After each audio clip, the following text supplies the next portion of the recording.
Inteligencia dental. El líder indiscutible y absoluto en educación dental a distancia en idioma castellano.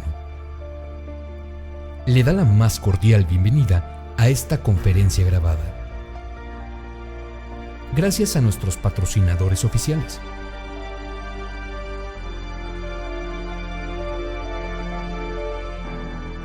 Le ofrecemos siempre un amplio abanico de temas útiles y de actualidad,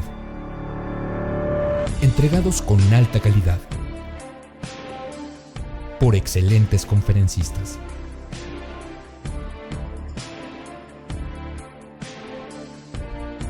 Es un placer recibirle en nuestras conferencias Webex en vivo por Internet, con sesión de preguntas y respuestas, o en nuestras conferencias grabadas disponibles en nuestro canal de YouTube.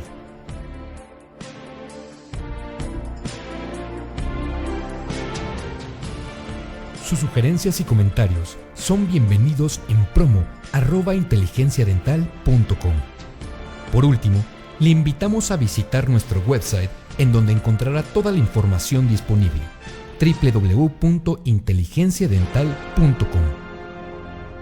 Que disfrute esta conferencia. Dentadec, líder en productos dentales profesionales. Sean bienvenidos y bienvenidas a una grabación más de las conferencias patrocinadas por Dentadec, que se dictan en vivo por Internet.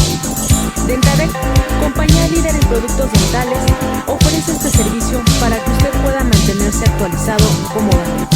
Dentadec, líder en productos dentales profesionales, siempre con usted.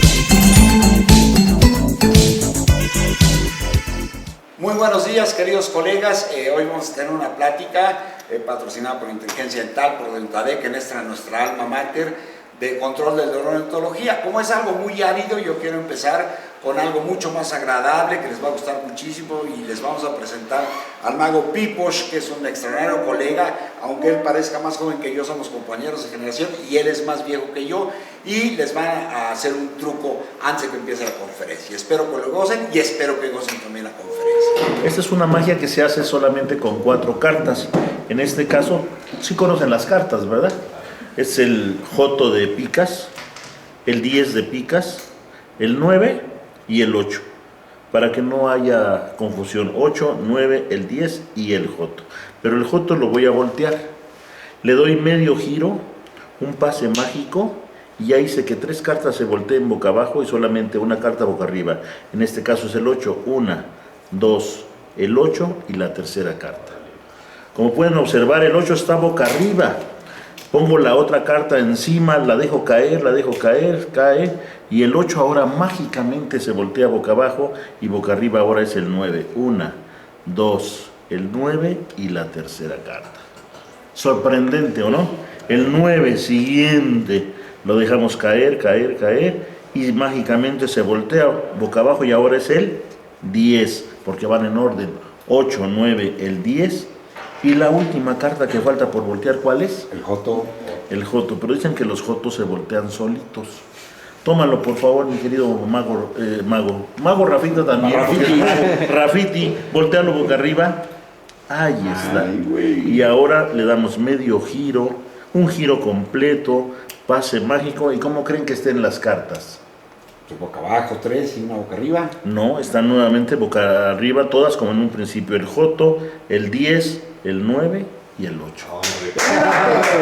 Pero les voy a revelar la verdad cómo se hace esta magia. Aquí no es magia, sino hago trampa, porque son cartas marcadas. ¿Sí vieron que están marcadas las cartas o no? ¿Verdad que son marcadas? Sí. Ok. Yo les pongo una pequeña marca en medio en el respaldo. ¿De qué color es el respaldo? Azul. La marca no la viste, pues estás muy lejos. Sí. Pero a lo mejor aquí con la cámara ahorita se va a ver, porque mira, si le paso mi mano, que es mágica, sobre las cartas, ahora se ve la marca. Cualquiera se da cuenta que es una carta marcada, ¿no? ¿Sí o no? Sí, bueno, sí. Ahí está la carta. 1. El 10 también es marcada. 2. Détenmelas, por favor. El 9 también es marcada. Y el 8 son cartas marcadas. Están las 4 cartas: 8, 9, 10 y el joto.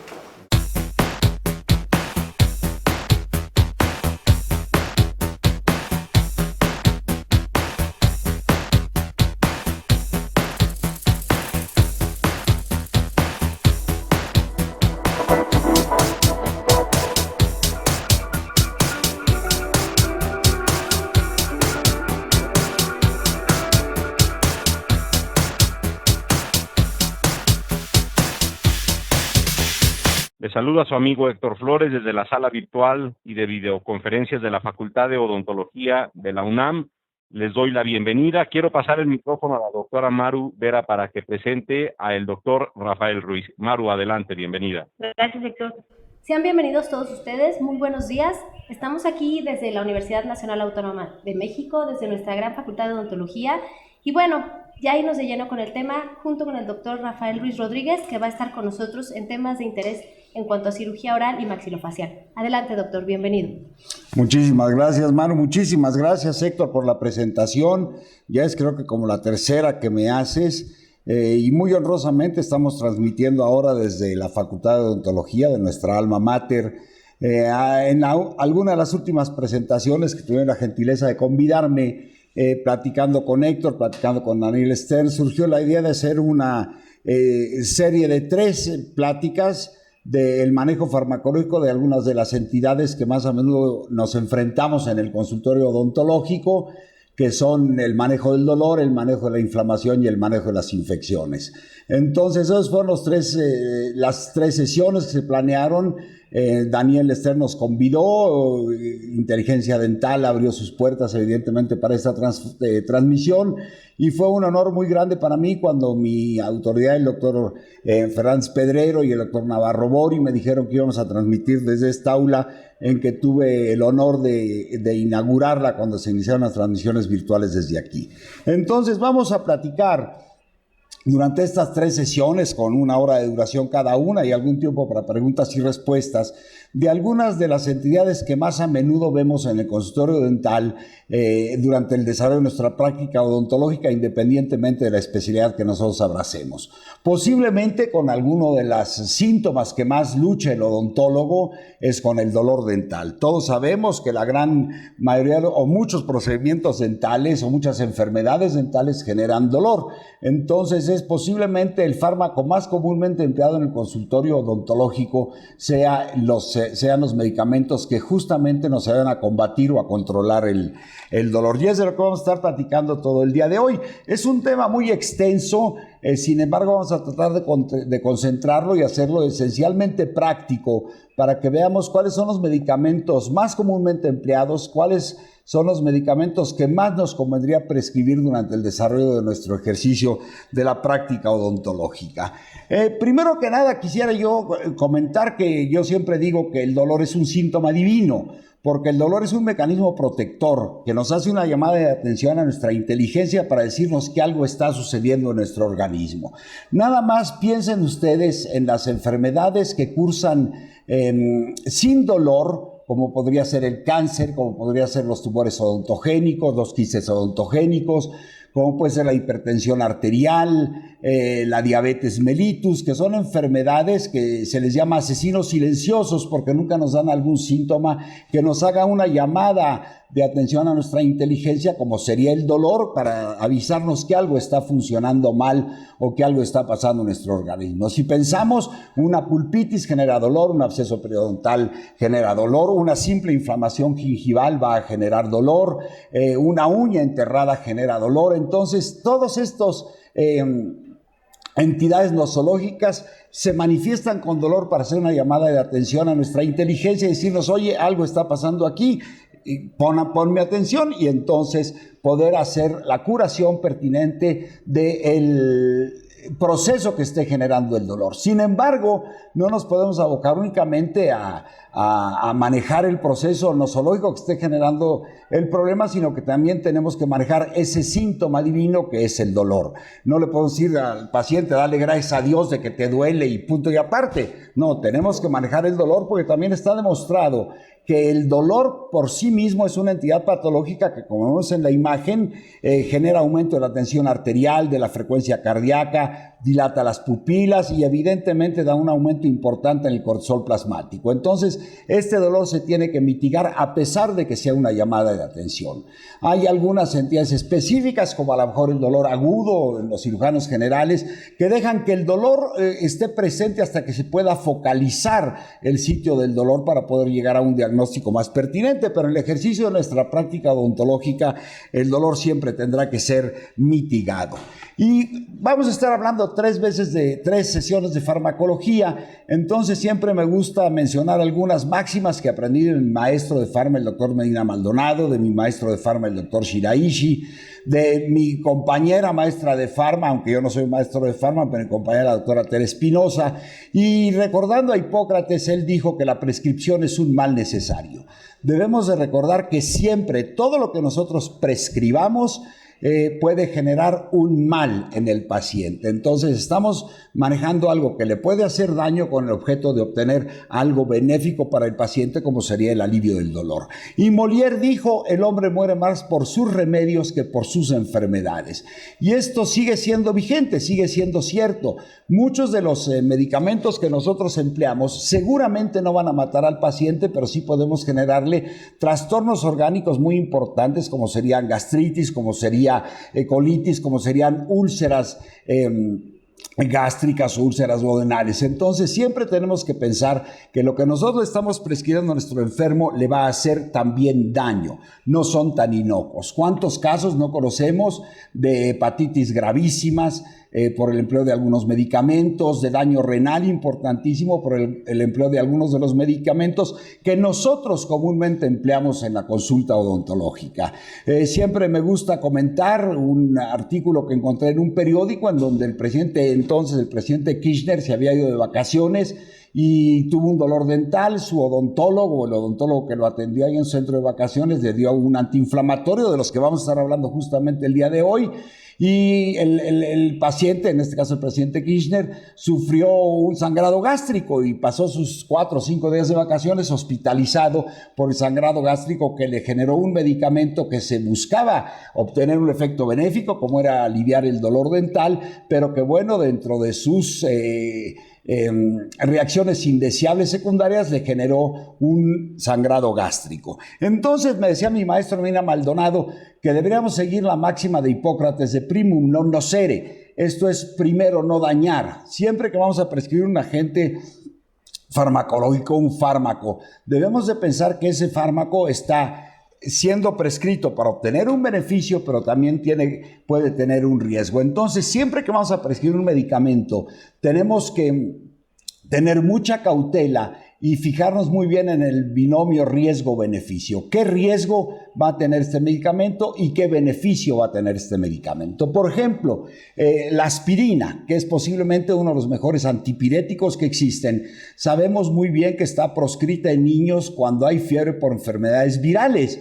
Ahorita estamos pasando una situación medio de urgencia por influenza, es una enfermedad evidentemente viral, y se ha demostrado que en el manejo de la fiebre en niños que tienen algunas enfermedades virales, principalmente la rubiola, la varicela, la aspirina puede generar un síndrome de Reye. Entonces tendríamos que es un síndrome neurológico peligroso y grave para el paciente. Entonces siempre tendríamos que llevar nuestro medicamento a binomio beneficio-riesgo. Yo sé que tengo un paciente que tiene fiebre por una enfermedad viral. Bueno, busco otro agente antipirético que no sea la aspirina para que el riesgo no pueda inclinarse más en la balanza que el beneficio. Entonces siempre tener presente esto. Decía Hipócrates también, curar el dolor es obra divina. Y él hablaba que la única forma de curar el dolor era con el uso del opio. Hoy en día se siguen usando algunos medicamentos, como lo vamos a ver más adelante, que son derivados del opio. Sin embargo, esto es lo que decía Hipócrates. ¿Por qué? Porque el dolor lo aliviaban con encantamientos, con pócimas mágicas, con la famosísima novena de Santa Polonia, que es la patrona de la odontología, como muchos de ustedes lo saben. No sé si hay gente de Sudamérica conectada en nuestra presentación, pero les comento que aquí en México el día de Santa Polonia, que es el 9 de febrero, se considera el día del odontólogo, aunque sé que en algunos otros lugares como Colombia, Venezuela, Ecuador, etcétera, se celebra otro día. Bueno, pues la novena Santa Polonia seguramente tenía poderes mágicos para aliviar el dolor dental, entonces por eso se llamaba que era obra divina. Yo, en la forma muy personal de ver las cosas, sigo considerando que es obra divina, pues porque solo en mi concebir, gracias a Dios, es como se han descubierto la gran cantidad de agentes terapéuticos que tenemos hoy en día para controlar el dolor. Y el dolor lo podríamos ver desde 3 puntos de vista, a través de los analgésicos, que es la supresión de la algesia, Algesia es dolor y A, privativo de dolor, con anestésicos, que es la privación de la transmisión nerviosa, y evidentemente con medicamentos como antineurálgicos que no quitan el dolor. El antineurálgico, como los que se usan para neuralgia trigeminal,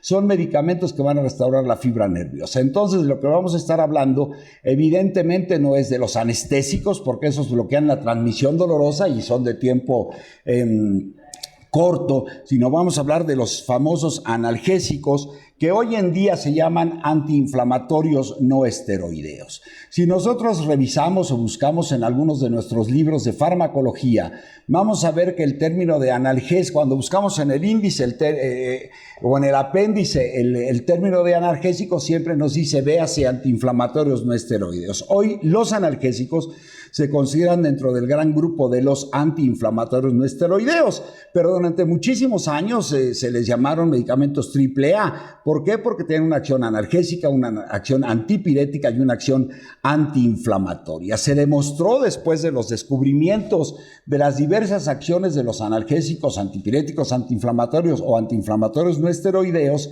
se les conocieron muchos efectos terapéuticos. Uno de ellos, evidentemente, era el control del dolor, el otro era el control de la fiebre y posiblemente podrían tener alguna influencia también en el control de la inflamación.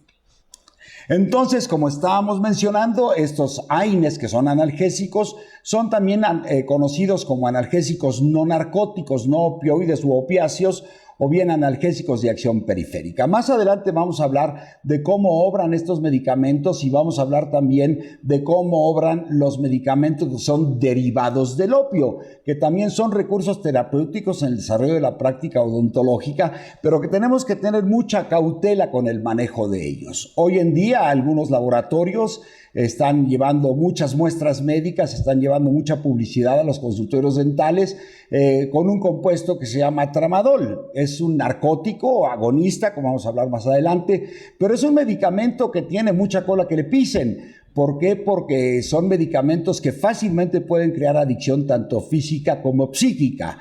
Entonces nos los llevan al consultorio dental, los manejamos a veces de manera indiscriminada, los prescribimos de manera indiscriminada y a veces no sabemos que estamos dando un narcótico que potencialmente es un medicamento que puede hacer a nuestro paciente adicto y que tratar su adicción va a ser a veces más difícil que tratar su dolor. Podemos mencionar que los analgésicos son unos fármacos que alivian el dolor sin producir pérdida de la conciencia. Sí, y como estábamos mencionando, los analgésicos pueden pertenecer al gran grupo de los derivados del opio, como sería la morfina y la codeína, que siguen vigentes y se siguen empleando muchísimo en el ejercicio de la medicina y de la odontología, o los que no son relacionados al opio y a la morfina, como son la aspirina, el ibuprofeno, el paracetamol, el metamizol, el diclofenaco, que son todos los analgésicos que tradicionalmente usamos en la consulta odontológica. Y aquí vemos nuevamente una breve explicación de lo que serían los analgésicos no narcóticos, no relacionados al opio, y los narcóticos que son relacionados al opio.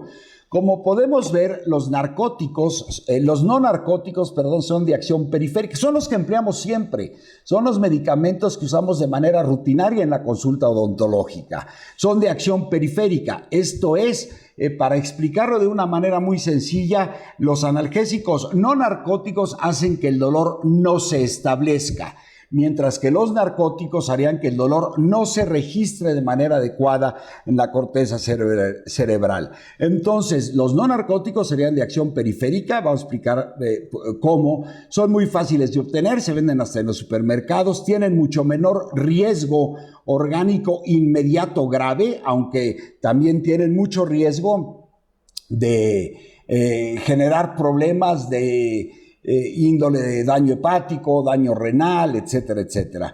Todos estos, o la gran mayoría, son de triple acción. Debemos de recordar que los analgésicos que empleamos en nuestro consultorio dental, que el dolor en el consultorio dental se acompaña normalmente de otros dos síntomas, o al menos uno de ellos, que es fiebre e inflamación. Entonces, si nosotros prescribimos estos medicamentos, al mismo tiempo que estamos combatiendo el dolor, estamos combatiendo la fiebre y la inflamación que en un número muy importante de ocasiones acompaña al dolor dental. Y algo de lo más importante es que no crean ni adicción ni dependencia, ni física ni psíquica. Aunque hoy en día se dice que el ketorolaco puede producir algo de adicción física, entonces tenemos que tener mucha cautela también con el uso del ketorolaco en este sentido. Por otra parte, los analgésicos narcóticos, que son los derivados o los similares al opio, sabemos que son de acción central, no son de acción periférica. Son mucho más difíciles de obtener. Antiguamente era muy difícil obtener. Había un solo narcótico que se podía prescribir para uso oral, el manejo del dolor dental, que era un compuesto que se llamaba Darbón, que tiene dextropropoxifeno, como lo vamos a ver más adelante. Sin embargo, hoy en día existen otros medicamentos, como es el tramadol y como es la buprenorfina, que fácilmente puede tener el paciente acceso a cualquiera de estos medicamentos. Evidentemente tienen mayor riesgo, sobre todo con la sobredosis, porque aunque sean agonistas puros, aunque sean agonistas, antagonistas, pueden producir también depresión respiratoria. Tienen una acción única, esto es, si yo manejo a mis pacientes de la cirugía de los terceros molares con algún narcótico de los que les he mencionado, el paciente se va a sentir mal. ¿Por qué se va a sentir mal? Porque sabemos que cualquier procedimiento cruento en la cavidad bucal va a generar necesariamente bacteremia. Y si genera bacteremia, va a generar fiebre. Y los narcóticos no tienen absolutamente ningún efecto para el control de la fiebre. Entonces tendríamos que combinarlo siempre con algún otro analgésico que sí disminuya la fiebre o que sea antipirético. Por eso estos que estaba yo mencionando, como el tramadol, hoy están haciendo combinaciones con algún otro AINE para que el paciente se sienta mejor al combatir también su fiebre. Y por último, lo más importante en contra del uso de los narcóticos es que estos sí pueden crear adicción y dependencia tanto física como psíquica. Entonces son medicamentos, los narcóticos, que los tenemos que manejar con muchísima cautela. Y bueno, esto que estaba yo comentando, que gracias a Dios hoy existe un gran número de analgésicos, antipiréticos y antiinflamatorios que pueden curar cualquier tipo de dolor que se presente en la consulta odontológica. Pero vamos a hablar muy brevemente de las acciones terapéuticas. Cuando se descubrió o se empezó a usar por Hoffman el ácido acetilsalicílico, se dio cuenta que quitaba el dolor. Sí, vamos a hablar más adelante de la aspirina y vamos a recordar brevemente su historia. Entonces se dio cuenta que quitaba el dolor, pero al mismo tiempo se usaba para el dolor de la gota. Al mismo tiempo se dio cuenta que así como aliviaba el dolor de la gota, también hacía que este miembro pélvico, normalmente los dedos de los pies, estuvieran muy calientes, mejoraban su temperatura, y entonces le dijo, pues también es antipirético. Y se dio cuenta que la articulación afectada se desinflamaba más rápidamente. Y dijeron, mira, pues también es antiinflamatorio. Y finalmente la motilidad o movilidad del miembro afectado se recuperaba más rápidamente, y entonces también le adjudicaron el efecto terapéutico de antirreumático, que nos sirve mucho para los dolores articulares. Y hoy en día se sabe también que la mayoría de los medicamentos como la aspirina o los similares a la aspirina, que mi maestro Medina Maldonado les llamaba aspirinoides, también son antiagregantes plaquetarios. Esto es, son medicamentos que sirven como un anticoagulante moderado. Por ello, cuando nosotros vamos a realizar algún procedimiento quirúrgico, siempre nos inquieta el saber cuánto tiempo antes o cuántos días antes tengo que suspender la aspirina al paciente. Y es una pregunta que hacemos rutinariamente en nuestras aulas o en nuestros seminarios de conferencias. ¿Cuántos días antes se debería de suspender un medicamento como la aspirina, que son antiagregantes plaquetarios, para que desapareciera su efecto anticoagulante? Y muchas veces no tenemos un concepto real de cuánto tiempo antes se tiene que suspender el medicamento para que el paciente no esté anticoagulado. Y de una vez lo comentamos, la aspirina y sus similares obran sobre las plaquetas. sobre las plaquetas que están naciendo, no sobre las plaquetas que están circulando en nuestro organismo en este momento. Entonces sabemos que la vida media de la plaqueta es aproximadamente 9 días. Cada 9 días todas las plaquetas de nuestro organismo son plaquetas nuevas. Entonces, si yo quiero tener un efecto antiinflamatorio o un efecto, anticoagulante o antiagregante plaquetario en mis plaquetas, debo de tomar la aspirina al menos durante 9 días para que todas las plaquetas que nacieron durante estos 9 días estén en contacto con la aspirina y entonces no tengan su poder de agregación plaquetaria. De igual forma, si quiero que las plaquetas que están circulando en mi organismo no estén antiagregadas, tengo que suspender el medicamento al menos de 7 a 9 días antes del procedimiento clínico. Es un concepto importante que tenemos que tener porque a veces no sabemos cuánto tiempo antes suspender la aspirina. Sin embargo, y de cualquier forma, en procedimientos de cirugía dentoalveolar, como podrían ser extracciones, como podría ser la colocación de algún implante, etcétera, pues comúnmente no es ni siquiera necesario suspender la aspirina como anticoagulante, pero si decidimos hacerlo, debemos saber cuánto tiempo y por qué, cuánto tiempo antes y por qué debemos de suspenderlo. ¿Cómo obran estos medicamentos? Hace 20 años que yo estudiaba farmacología, muchos de los libros como el Gott, como el Goodman y Gilman y algunos otros de farmacología decían parece ser que obran por la inhibición de la biosíntesis de las prostaglandinas. Las prostaglandinas son unas sustancias que se encuentran absolutamente en todas las células del organismo, a excepción hecha de los eritrocitos. Y las prostaglandinas por sí mismas tienen algunas acciones biológicas o bien son mediadoras de los mediadores de algunas funciones biológicas. Vamos a pensar, por ejemplo, en la inflamación. Recordemos que los mediadores de la inflamación son la histamina, la serotonina, la bradiquinina, etcétera, etcétera. Bueno, para que estos elementos actúen y generen el signo de inflamación, se necesita la intermediación de las prostaglandinas. Entonces, si nosotros inhibimos la biosíntesis de las prostaglandinas, estas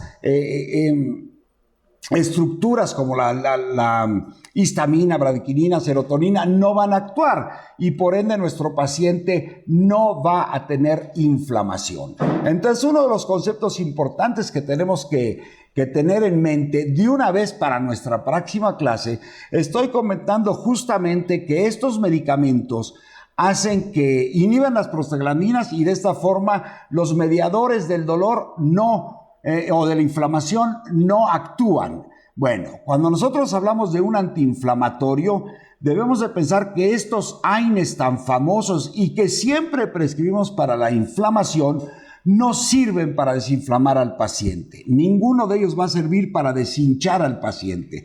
Posiblemente tengan una acción haciendo que el paciente no se inflame, porque no estamos usando ningún mecanismo para desinflamar al paciente. Estamos bloqueando los mediadores de la inflamación a través de la inhibición de las prostaglandinas y de esa forma nuestro paciente posiblemente no se vaya a hinchar. Y los farmacólogos nunca han aceptado el término del que vamos a hablar mucho en la próxima sesión, que a mí en lo particular me gustaría, para que fuera más fácil para nosotros entender la biología de los medicamentos, me gustaría que existiera la palabra desinflamatorio y existiera la palabra antiinflamatorio, porque son dos formas muy diferentes de manejar la inflamación. Una antes de que se inflame y la otra cuando la inflamación ya está presente. Bueno, todos los analgésicos tienen algunos efectos secundarios. Uno de ellos es el daño gastrointestinal, la acción anticoagulante, que es deseable cuando se prescribe por un cardiólogo para disminuir las posibilidades de accidentes tromboembólicos en el organismo. Sin embargo, cuando lo estamos manejando para el dolor en eventos quirúrgicos, podría ser desfavorable su acción anticoagulante. Sabemos también que inhiben la acción o la secreción de oxitocina. Esto es, de antemano debemos de saber que estos tipos de medicamentos como los AINES nunca se deben de prescribir en la mujer que está en fase terminal de su embarazo, porque las prostaglandinas juegan un papel importantísimo en la oxitocina, para la liberación de la oxitocina para que haya contracciones uterinas. Si nosotros inhibimos las prostaglandinas, no va a haber esta acción sobre la oxitocina y entonces el alumbramiento no se va a dar. Y sabemos que puede haber daño hematológico, daño hepático, y hoy en día está también muy en boga el daño renal por uno de los medicamentos que más se están prescribiendo a veces de manera indiscriminada en la consulta dental, que es el ketorolaco, y que sabemos que puede producir un importante daño renal. Y aquí vean ustedes, queridos colegas, la gran cantidad de medicamentos que tenemos para controlar el dolor. Algunos, como los vamos a ver, son mejores que otros, algunos son mejores antiinflamatorios, otros son mejores analgésicos, otros sirven más para el dolor visceral, otros servirán más para bajar la fiebre. Entonces vamos a ir analizando poco a poco cada uno de ellos, vamos a ver sus ventajas, vamos a ver sus desventajas, y cada uno de nosotros estará facultado para decidir cuál es el que más le conviene usar en su práctica odontológica diaria. Lo único que yo les puedo comentar de forma muy modesta es la experiencia que yo he tenido a lo largo de 35 años de manejar dolor en mi consulta odontológica, porque la especialidad que yo abrazo pues es cirugía y siempre se acompaña de dolor. ¿Cuál ha sido mi experiencia clínica con el uso de cada uno de estos medicamentos? Y de ahí dependerá ya de ustedes sacar sus propias conclusiones y elegir los medicamentos que más les gusten. El primero de todos, de toda esta enorme lista que estábamos viendo aquí, fue posiblemente la aspirina. La aspirina, se descubrió que la corteza del sauce blanco por Lennox quitaba algún dolor, etcétera, etcétera, pero fue a Hoffman el que por primera vez empezó a dar un verdadero empleo terapéutico al empleo de la aspirina. Como lo comentaba, él descubrió que quitaba el dolor de la gota. Posteriormente se dio cuenta que también disminuía la fiebre, que disminuía la inflamación, que recuperaba el paciente más rápidamente la movilidad de la articulación afectada. Así entonces podemos considerar que la piedra angular de todos los analgésicos no narcóticos sería la aspirina. Y sigue siendo base de estudio y sigue siendo base de comparación cuando nosotros queremos estudiar la efectividad de algún otro analgésico. Para comparar la efectividad la comparamos con aspirina. Algo importante que pasé por alto y me voy a regresar un par de diapositivas es el daño gastrointestinal. Todos los analgésicos producen daño gastrointestinal y son las famosas colitis o gastritis medicamentosa, que el paciente tiene 2 o 3 días tomando algún medicamento específico, fundamentalmente AINE, y te empieza a tener dolor de estómago, empieza a tener cólicos intestinales, come algo y se le irrita notablemente la mucosa gástrica. Y nosotros pensamos, bueno, pues si le lastima la aspirina tomada, le voy a dar algún otro analgésico por vía rectal o le voy a dar algún otro analgésico por vía intramuscular. Esto no es por la ingestión vía oral del medicamento. Debemos de recordar que la mucosa gastrointestinal está recubierta por una gran cantidad de moco, que es un moco protector. Nosotros hemos visto pacientes que tienen alguna infección intestinal severa y que tienen vómito y vómito y vómito y vómito, y al principio pues empiezan a vomitar lo que comen, pero sigan vomitando y vomitando, y al final lo único que vomitan es moco. Ese moco justamente es el moco que recubre todo nuestro estómago y nuestro duodeno. Entonces, este moco es el que está dando una protección a toda la mucosa gástrica. Este moco se forma a través de la intermediación de las prostaglandinas. Si nosotros inhibimos la biosíntesis de prostaglandinas, se va a inhibir la formación del moco gástrico. Y el moco gástrico, que se está diluyendo diario con los jugos gástricos, se está diluyendo diario con la alimentación, y ese moco se está formando. Bueno, pues si yo con un AINE impido la formación de moco, a los 2 o 3 días de estar tomando el medicamento, el estómago ya se limpió completamente de moco, ya no tiene más moco en tanto que no se está formando. Por tanto, todo lo que el paciente coma le va a irritar importantemente la mucosa gástrica.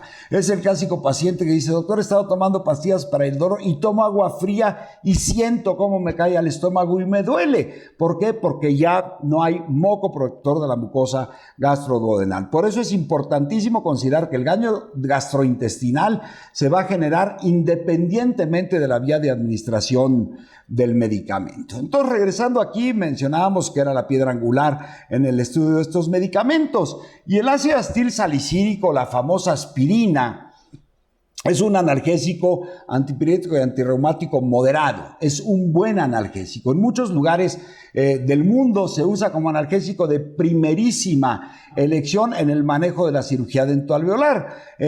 Sabemos que es de administración oral, es un irritante gástrico, no solamente por la inhibición de la formación de moco, sino per se la tableta de aspirina, que es un ácido que se tiene que disociar en un medio ácido como es el estómago, es irritante gástrico. Se dice que si de un grupo determinado de 100 personas, estas 100 personas toman durante 3 o 4 días 3 gramos de aspirina diaria, al menos 50 de ellas en el rastreo de sangre, en heces fecales, se van a dar cuenta que 50 de ellas están teniendo algún ligerísimo sangrado gástrico. Así de irritante puede ser la aspirina. Por eso hoy en día sabemos que hay aspirinas con capa entérica que no se disocian en el estómago sino en el duodeno y entonces son mucho menos irritantes a la mucosa gástrica, aunque son irritantes desde el momento en que están inhibiendo la formación de moco.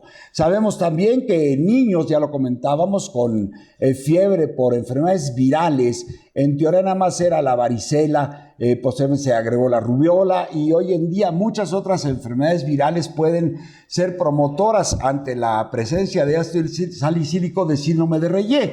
Por eso siempre le recomiendo yo a mis colegas, mira, pues si tu paciente es niño y tiene fiebre, pues manéjale cualquier otro analgésico, no necesariamente la aspirina. Todos nos acordaremos de algún medicamento muy famoso, que es posiblemente el medicamento más popular en México desde que yo era niño, que era el famoso Mejoralito. El Mejoralito, decía el anuncio, mejor, mejora, mejoral, nos hemos de acordar.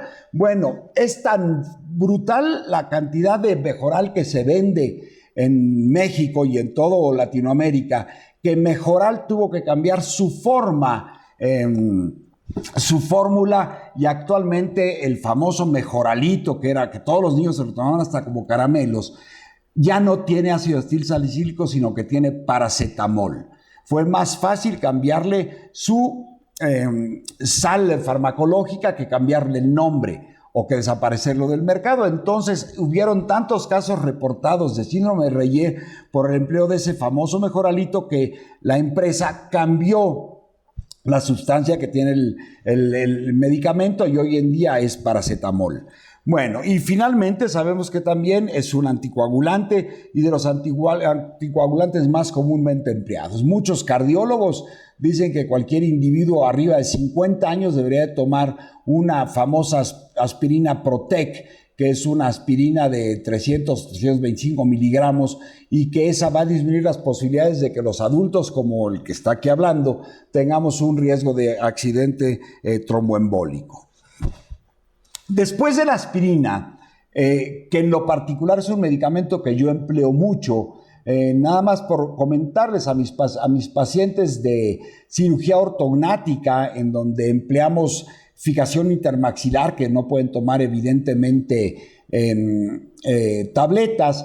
A muchos de estos pacientes yo los manejo en el posoperatorio, en su casa. Durante el tratamiento intrahospitalario manejamos medicamentos endovenosos, pero en su casa usualmente manejo aspirina soluble en dosis de 500 a 1 gramo 3 o 4 veces al día y el paciente se la lleva perfectamente bien sin dolor. Entonces es un analgésico muy bueno que lamentablemente tiene como principal contraindicación el hecho de ser muy irritante gástrico, posiblemente más irritante que ningún otro de los analgésicos que vamos a revisar. En sustitución de la aspirina, posiblemente el medicamento más comúnmente empleado sea el paracetamol, que es el famoso acetaminofén o paracetamol, que es tal vez el medicamento más comúnmente empleado tanto en el ejercicio de la medicina como en el ejercicio de la odontología. Tiene una virtud por sobre la aspirina y es el hecho de que no tiene ninguna respuesta en daño a la mucosa gástrica. Es más selectivo de la COX que forma el moco de gastrointestinal, entonces de todos los que vamos a revisar el día de hoy, es el que menos daña la mucosa gástrica. Sin embargo, yo en lo particular, en el manejo del dolor intenso, que es el manejo del dolor posoperatorio, no he encontrado una efectividad muy grande. Hoy en día acaba de sacar un reporte la Federal Food and Drug Administration de los Estados Unidos, en que la dosis que se debe prescribir como máximo es de 350 miligramos de paracetamol y no los 500 o los 750 que estábamos comúnmente empleando, en virtud a que no ha demostrado mayor eficacia, sobre todo cuando se combina con algún otro agente terapéutico, como podría ser el naproxeno, que es una combinación muy socorrida. Entonces, bueno, el paracetamol es muy bueno, es muy buen antipirético. En nuestros programas de Labio Paladar Hendido que la Facultad de Odontología realiza en muchos lugares de la República Mexicana, donde manejamos muchos bebitos de 3 meses, de 6 meses de edad, de 1 año, año y medio, este es nuestro antipirético y analgésico por excelencia. ¿Por qué? Porque se puede administrar por distintas vías. A diferencia de la aspirina, que solo la podemos administrar por vía oral, lo podemos administrar por supositorios, por gotitas, por jarabe. Entonces son varias las formas de presentación, lo que nos hace que sea un antipirético y analgésico de leve a moderado, pero muy útil en el ejercicio de la odontoestomatología. Y lo más importante de todo es recordar que no va a dañar la mucosa gástrica. Entonces, cuando tenemos dolores intensos como el posoperatorio, como tratamientos endodónticos que son a veces 2-3 días de dolor, podría ser un recurso terapéutico bastante efectivo, aunque la potencia analgésica del paracetamol no es comparable a la de muchos otros que vamos a estar estudiando. Y el otro punto importante es que no tiene absolutamente ningún efecto antiinflamatorio, aunque como ya lo estaba comentando hace unos minutos, el efecto antiinflamatorio de estos medicamentos, bueno, pues se pone mucho en duda y la evidencia clínica no ha demostrado que sea extraordinario. Otro de los puntos importantes que debemos recordar del paracetamol es debemos de recordar que es un medicamento que puede dañar mucho el hígado. De todos los que vamos a revisar, posiblemente sea el más hepatotóxico, sobre todo cuando se combina con alcohol.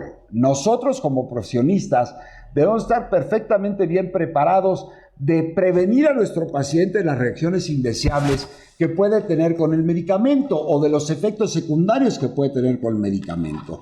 Entonces, cuando prescribimos paracetamol, debemos enfatizarle al paciente muy bien que trate de no tomar alcohol. No va a estar gravísimo si se toma una copa de alcohol, como sucedería con el metronidazol, que lo vamos a estudiar en nuestra última sesión, pero lo que sí es evidente que más de 2 tragos diarios en combinación con el paracetamol puede dañar importante e irreversiblemente el hígado. Entonces, siempre como profesionales de la salud tenemos que prevenir al paciente que no ingiera alcohol mientras está tomando estos medicamentos. ¿Sí? Un analgésico que lamentablemente ha caído en casi desuso es el famoso metamizol, que antiguamente lo conocíamos como dipirona, la dimetiltirazolona sódica y la dimetiltirazolona magnésica. Realmente no hay ninguna justificación real para haber dejado de prescribir el metamizol, que son muchísimos los analgésicos que contienen esto, que todos conocemos, como era la prodolina, la meldubrin, el deserol, el con, el magnol, el magnopirol, la cibalgina. Todos estos contenían o contienen un medicamento que se llama metamizol y que se llamaba antiguamente dimetiltirazolona sódica o dimetiltirazolona magnésica. Cuando yo doy esta charla en grupos de 100, 150 personas, pregunta quién los usa y es lamentable darme cuenta que no los usa prácticamente nadie. Y cuando preguntamos ¿por qué no lo usas? Pues porque no me lo enseñaron o porque mi maestro me dijo que era muy malo. Y les puedo decir que en los anales de la morbimortalidad generada por analgésicos, La neomelubrina está muy por debajo del ketoprofeno, está muy por debajo del ketorolaco, está muy por debajo de muchos otros agentes terapéuticos. El metabisol se mistificó porque lo hicieron un monstruo en los Estados Unidos. En los Estados Unidos está proscrito el uso del metamizol. Sin embargo, la oxipembutazona, que es un primo hermano del metamizol, ese sí es muy comúnmente empleado en los Estados Unidos. Bueno, Estados Unidos lo prohibió y entonces empezaron a escribir más y más artículos de efectos indeseables del empleo del metamizol. Estos efectos indeseables estaban fundamentalmente enfocados a la granulocitosis. ¿Sí? Sin embargo, como les comentaba hace un momento, hay mucho más casos de mortalidad y morbilidad por muchos de los otros analgésicos que por granulocitosis por el metamizol. Yo los conmino a que prueben clínicamente el uso del metamizol porque es extraordinariamente efectivo.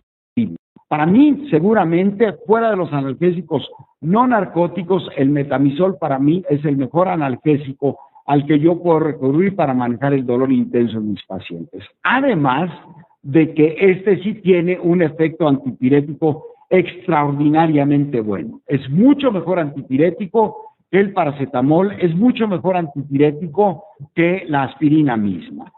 Muchos de ustedes que son papás y han vivido la fiebre en los niñitos, su pediatra siempre les ha dicho, ponle un paracetamol. Si no le baja la fiebre, pon un supositorio de metamizol, porque es un extraordinario antipirético. Lo podemos administrar por vía endovenosa, cosa que el paracetamol hoy en día se puede administrar por vía endovenosa, pero es muchísimo más caro y mucho más difícil de obtener. Entonces el metamizol es un analgésico extraordinario y un extraordinario antipirético, que además también lo podemos manejar por cualquier vía. Yo puedo manejar el dolor o la fiebre en mis benitos, que les estaba yo comentando del oído y paladar hendido, o en un adulto que tenga fracturas mandibulares, que pese 120 kilos. Igualito voy a manejar el analgésico con dosis muy tolerables, con dosis muy bien aceptadas por el paciente en estos dos tipos de individuos. Y lo mismo puedo manejar el metamizol si mi paciente está con complicación intermaxilar. Bueno, pues se lo puedo administrar en forma de jarabe, o se lo puedo administrar en forma de gotas, o si mi paciente, o en forma de supositorio, y si mi paciente tiene fijación intermaxilar y vómito, pues en forma de supositorio, y si aparte tiene diarrea, bueno, se lo puedo inyectar tanto intramuscular como de forma endovenosa. Entonces, toda esta gran versatilidad en las vías de administración hacen que nuestro famoso metamizol sea un analgésico extraordinario, y yo nuevamente los conmino, les sugiero que en el desarrollo de su práctica odontológica recurran al empleo del metamizol y comparen con todos los medicamentos nuevos que nos están metiendo desde hace algunos años, como es el ketorolaco, como es el clorexinato de lisina, y lo comparen, y les aseguro que en el manejo del dolor este es tan efectivo como los otros, con la gran ventaja, a diferencia del clorexinato de lisina y del ketorolaco, que este sí es antipirético y los otros dos no son antipiréticos o son muy pobremente antipiréticos. Otro más que empleamos muchísimo es el diclofenaco.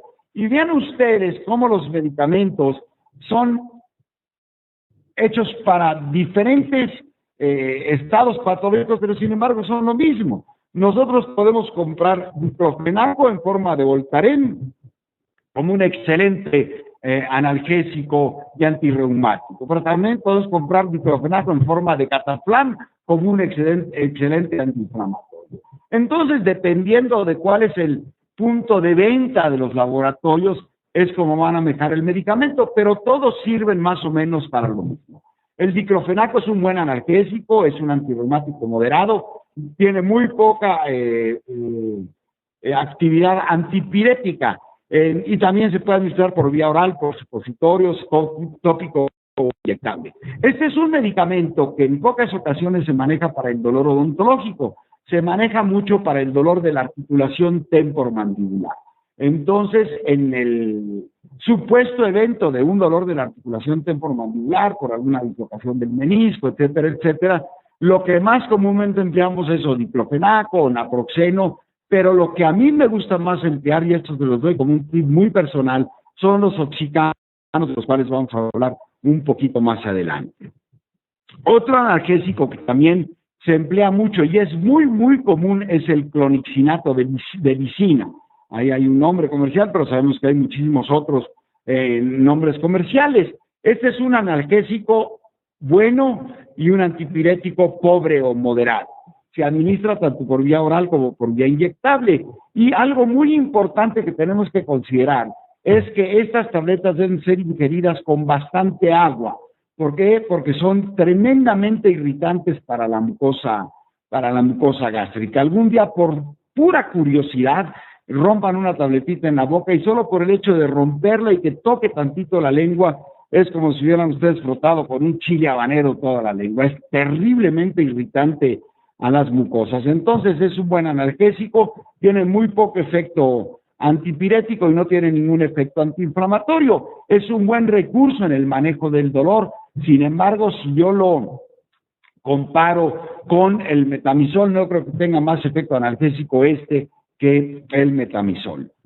Y finalmente llegamos al más popular de todos ellos, que es el ketorolaco-trometamina, que ahí hay un nombre comercial, pero sabemos que hay otros 80 nombres comerciales del ketorolaco-trometamina. Posiblemente este, que está aquí en la imagen, sea hoy en día el más prescrito y el más consumido, el más prescrito por los odontólogos y el más prescrito por los médicos y el más consumido por los pacientes.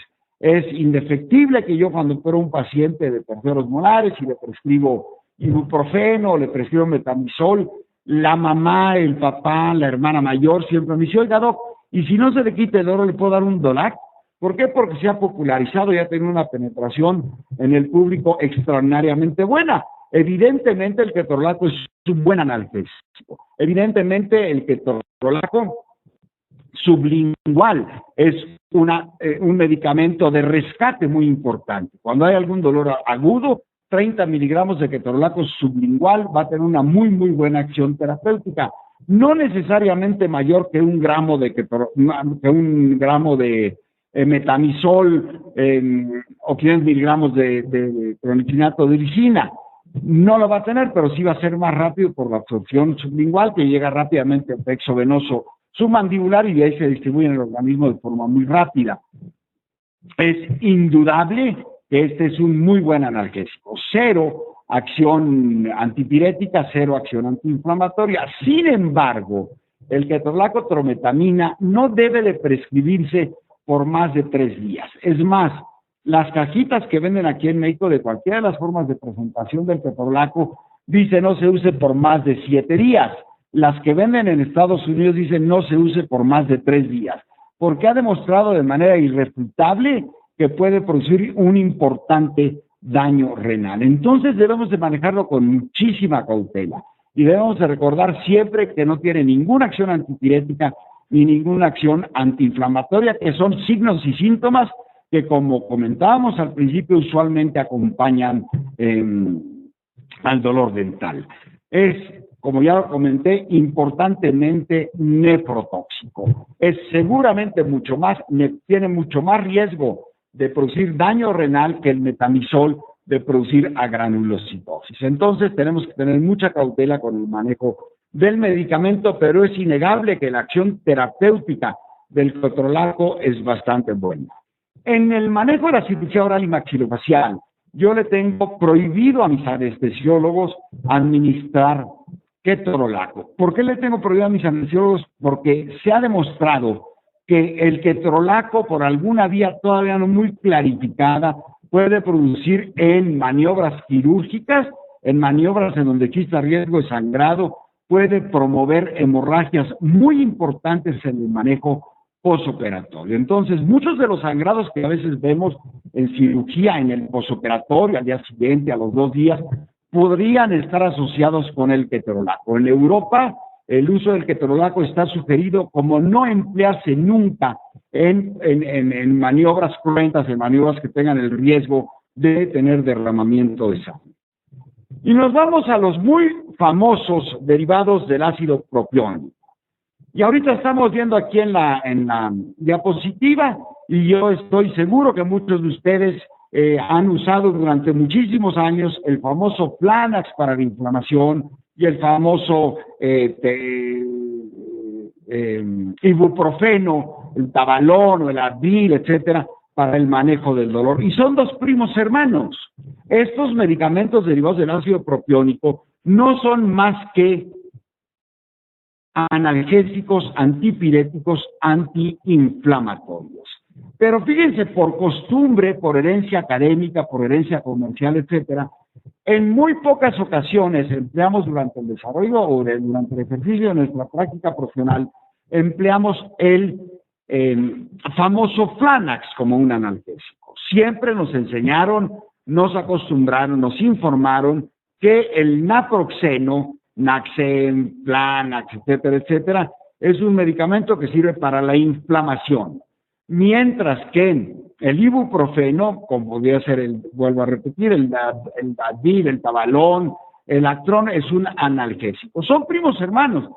Los dos tienen prácticamente la misma acción terapéutica. Sin embargo, ahora como el Dolac se ha popularizado en todo el mundo, no en todo el mundo, al menos en México, como un excelente analgésico, así se popularizó el Flanax para el manejo de la inflamación. Y es tradicional que yo a mis pacientes que les opero sus 4 muelas del juicio, le digo a la mamá, le va a dar esto analgésico, le va a dar este analgésico. Era infalible que la mamá me dijera, oiga doctor, y no le daré Flanax para la inflamación. Y yo, bueno, con conocimiento de lo que estaba yo prescribiendo, decía, ¿sabe qué?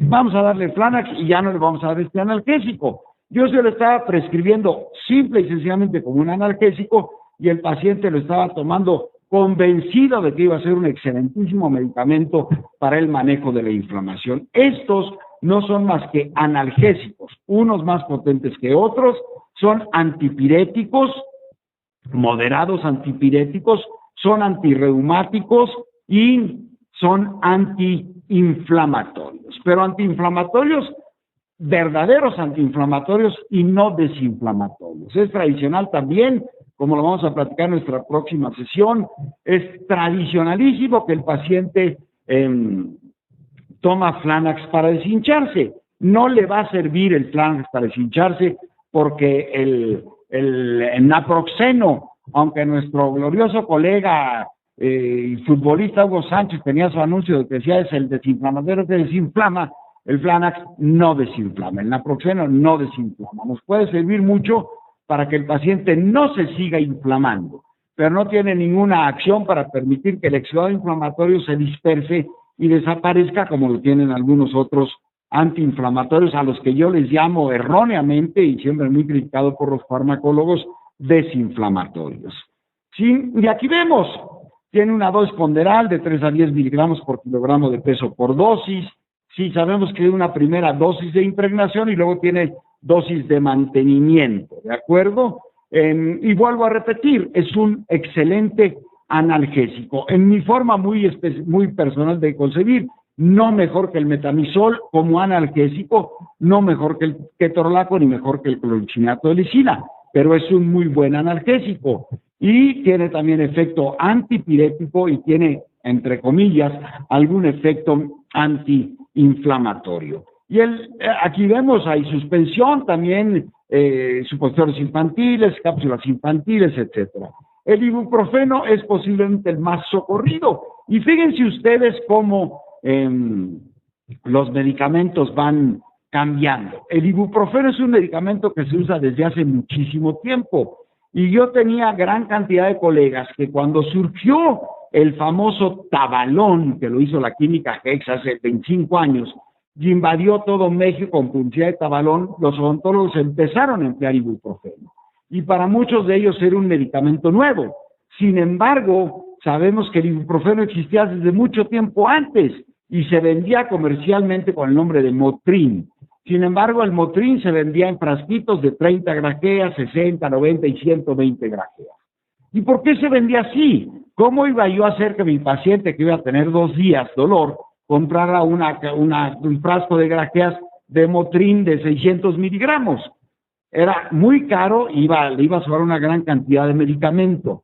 El Motrin se vendía en esas cantidades tan grandes porque cuando se lanzó a la venta el ibuprofeno en forma de Motrin, nunca se pensó venderlo para el dolor de muelas, o el dolor dental, o el dolor postoperatorio de cirugía dentalular o de periodoncia. Se produjo para el dolor reumático. Entonces, su comercialización estaba enfocada únicamente y fundamentalmente para los pacientes que tenían artritis reumatoide, tenían alguna osteoartritis. Hoy en día los empleamos muchísimo en la odontoestomatología como un excelente analgésico y un excelente antipirético. Y es de los derivados del ácido propiónico posiblemente el que dañe menos la mucosa gástrica, aunque evidentemente la va a dañar a largo plazo. Otro medicamento que empleamos muchísimo como antiinflamatorio es el famoso Nimesulid. Siempre se ha vendido como antiinflamatorio y no es más que otro medicamento como los que habíamos estado mencionando durante esta charla, que es un simple analgésico. Hoy el Nimesulid, que se usó muchísimo en pediatría, está proscrito en niños. Vean ustedes, aquí en la imagen podemos apreciar cómo había hasta las pipetas ya preparadas de Nimesulid para el manejo del dolor. Hoy en día el Nimesulid ya está proscrito en niños. Entonces siempre debemos de recordar que muchos de los agentes terapéuticos que nosotros empleamos tienen o van a tener un efecto indeseable en el organismo. Y hace un momento comentaba yo que para los trastornos de la articulación temporomandibular, la aspirina era el medicamento por excelencia. Se usaba en todo el mundo, se usaba la aspirina. Pero se tenía que usar la aspirina en dosis de 3 a 4 gramos diarios como mínimo, porque recuerden que en cualquier articulación dolorosa existe un acúmulo importante de ácido úrico. Entonces, lo que nosotros tenemos que hacer es que ese ácido úrico se elimine del organismo. Bueno, pues la aspirina, que es un excelente antirreumático, resulta que a dosis bajas de 1 a 2 gramos diarios es un retenedor de ácido úrico. Entonces la articulación posiblemente se alivie de su dolor por el efecto analgésico, pero su función no se recupere rápido o se vuelva más funcional la articulación. Entonces la aspirina la tenemos que dar a dosis bastante elevadas de 3 a 4 gramos diarios para que se convierta en un oricosúrico, esto es que ayude a eliminar el ácido úrico y entonces la articulación tenga una función normal mucho más pronto. Comentaba yo que mi preferencia muy particular en el manejo de los trastornos de la articulación temporomandibular son los oxicanos, y de los oxicanos hay fundamentalmente dos, uno que es el tenoxicam y otro que es el piroxicam. Para mí mi medicamento de primerísima elección en el manejo de los trastornos de la articulación temporomandibular como analgésico y como antirreumático es el piroxicam en dosis de 20 miligramos diarios. Sí, se la prescribimos al paciente durante 15 días aproximadamente. Y cuando estamos manejando trastornos de la articulación, tenemos que ser muy enfáticos en que por su acción analgésica posiblemente le quite el dolor al paciente en 1 o 2 días. Sin embargo, el paciente la tiene que seguir tomando aunque ya no tenga dolor, al menos por 10 días más, porque no estamos buscando al emplear piroxicam solamente su efecto analgésico, estamos buscando su efecto antirreumático, esto es mejorar la composición de líquido sinovial, esto es aliviar las adherencias que se forman entre el menisco articular y el techo de la cavidad glenoidea, etcétera, etcétera. Entonces, ser enfáticos en el paciente que debe de tomarlo durante al menos 10 días buscando el efecto antirreumático del medicamento. Se pusieron muy en boga los famosos inhibidores de la COX-2. Recuerden ustedes que evidentemente necesitaríamos 1 hora solo para hablar de la fisiología de las ciclooxigenasas. Recuerden que hay COX-1, COX-2, COX-3, etcétera, etcétera. Entonces, las que favorecen la no formación de moco gástrico son las COX-1. Todos los analgésicos que estuvimos hablando actúan sobre COX-1 y sobre COX-2.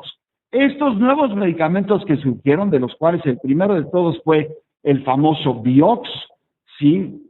Hoy prohibido, tenían la gran particularidad de no dar la mucosa gástrica. Entonces eran medicamentos que podían prescribir durante mucho tiempo. Pero siempre me gusta repetir lo que decía un maestro, posiblemente el maestro más respetado en la cirugía oral y maxilofacial en México, que no tuve la suerte que fuera mi maestro, sin embargo, con los años nos hicimos muy buenos amigos, que era el doctor Sánchez Torres, que decía, ni todo lo nuevo es bueno, ni todo lo bueno es nuevo. Y vamos a hablar, como un antirreumático, como podrían ser estos medicamentos que son nuevos, no necesariamente son tan buenos, de forma tal que el Vioxx se prohíbe en el mundo, el Celebrex ya tiene muchas llamadas de atención por el riesgo de producir trombosis o accidentes tromboembólicos en corazón, cerebro, en miembros pélvicos, etcétera. Entonces, yo en lo particular no confío tanto en las grandes bondades de estos medicamentos como antirreumáticos y siento que a muchos de estos medicamentos les faltan 30 o 40 años de estudiar sus reacciones indeseables, como ha sucedido con todos los demás analgésicos de los que hemos estado hablando. Entonces hay que manejarlos con mucha cautela, son muy costosos. Como digo yo normalmente, mi paciente al llegar a pagarlos a la farmacia se le quita el dolor de la articulación al escuchar el precio del medicamento. Y aquí vemos todos los que han existido: Celecoxib, Rofecoxib, Eterocoxib, como es el Arcoxia, Parecoxib, Valdecoxib, etcétera. Y ninguna, en mi forma muy particular de ver las cosas, ha demostrado una mejor acción como analgésico que los que hemos mencionado anteriormente. Como medicamento de uso crónico, podríamos contemplarlo en virtud de que daña menos la mucosa gástrica a algunos de nosotros. Sí, y finalmente, para concluir, estoy casi en tiempo, me voy a pasar un par de minutos, quisiera hablar brevemente de los narcóticos. Estos los empleamos para dolores que nuestros otros medicamentos no pueden controlar. Como ya comenté, son medicamentos que no tienen ninguna acción antipirética ni ninguna acción antiinflamatoria y son medicamentos que actúan a nivel central. Y aparte de que quitan el dolor, dan una importante sensación de bienestar. El paciente está drogado y el paciente se siente muy bien. Y le decimos al paciente, ¿cómo estás? ¿Cómo va el dolor? Pues ahí está, pero no importa, me siento muy padre. ¿Sí? ¿Por qué? Porque tenemos al paciente drogado. Antiguamente no estudiábamos mucho estos medicamentos porque el único que se vendía era el dextropropoxifeno. En un minuto les quiero comentar que los narcóticos que actúan a nivel central se dividían en narcóticos agonistas. Estos son narcóticos que quitaban el dolor supremamente, como era la morfina, como es el fentanil, que se usa mucho en anestesia general. La morfina se sigue empleando en dolor oncológico, por ejemplo. Todos ellos quitaban o hacían que el dolor no se registrara atinadamente, pero todos ellos producen depresión respiratoria. Entonces eran medicamentos que había que usar con muchísima cautela, como era la meperidina, también el famoso Demerol, que era un medicamento muy comúnmente empleado. De las vías orales existía el Darbón, que todavía existe de venta en el comercio, Darbón y Darbón compuesto, que está mezclado con aspirina para justamente tener efecto antipirético. Bueno, todos estos medicamentos en sobredosis pueden producir depresión respiratoria. Es indefectible y el paciente se muere. Uno de los medicamentos que usaba antaño para quitarse la vida era justamente el Darbón. 4, 5, 6 pastillas de Darbón y el paciente iba a tener una depresión respiratoria que le iba a llevar a la muerte. Posteriormente, los investigadores buscaron algo que quitara el efecto de la depresión respiratoria de los narcóticos. Usados en anestesiología, el paciente se le metía fentanil y a veces duraba horas dormido, horas en que no empezaba a respirar. Entonces buscaron algunas cosas que hicieran que se le quitara el efecto a ese medicamento y entonces surgieron los analgésicos, los narcóticos antagonistas, que antagonizaban al agonista. Y finalmente, hoy en día se conoce muy bien los narcóticos agonistas antagonistas. Esto es, que tienen las dos grandes virtudes de los dos. No en forma tan importante como los agonistas, el agonismo, y los antagonistas, el antagonismo, pero tiene algo bueno de los dos. Y de estos se han popularizado mucho dos, uno que es la buprenorfina y otro que es el tramadol, que existen ya muchas marcas y existen muchas formas de presentación en donde ya se están combinando con ketorolaco, se están combinando con acetaminofén, con algunos otros medicamentos que tengan como el acetaminofén, alguna acción antipirética. Entonces, yo quiero llamarles la atención, queridos colegas que nos honran escuchándonos, que tengan muchísima cautela con el empleo de estos dos medicamentos, porque son medicamentos que van a producir adicción en su enfermo. Es indefectible que si el paciente lo toma 4 o 5 días, va a tener dificultad para dejar el medicamento. Durante el proceso de dejar el medicamento, sin él saberlo, se va a sentir muy mal, se va a sentir irritable, va a tener temblores, posiblemente va a tener náuseas, que nos van a hacer pensar que el paciente está sufriendo de algún otro estado patológico. Lo único que está sufriendo es la supresión del medicamento después de 4 o 5 días de haberlo tomado. Creo que con eso estamos dando una rápida repasada a todos los analgésicos que normalmente estamos empleando en el manejo del dolor de la odontología. Espero que de algo les sirva esta modesta charla y creo que podemos pasar ya a nuestro panel de... Aquí Héctor nos va a normar qué es lo que tenemos que hacer, a nuestro panel de preguntas y respuestas. Vuelvo a manifestarles mi gran orgullo de estar transmitiendo nuestra alma mater, a Daniel Destén y a Dentadec, el hecho que ellos son los que están patrocinando estas charlas, y a Héctor Flores y todo su equipo, pues las genialidades que hacen con esta transmisión. Y sobre todo a todos los que gentilmente se registraron para la charla y que la están escuchando allá en sus consultorios, les agradezco muchísimo. Dentadec agradece su participación, esperando que esta conferencia la haya disfrutado y le resulte útil. Dentadec, líder en productos dentales profesionales.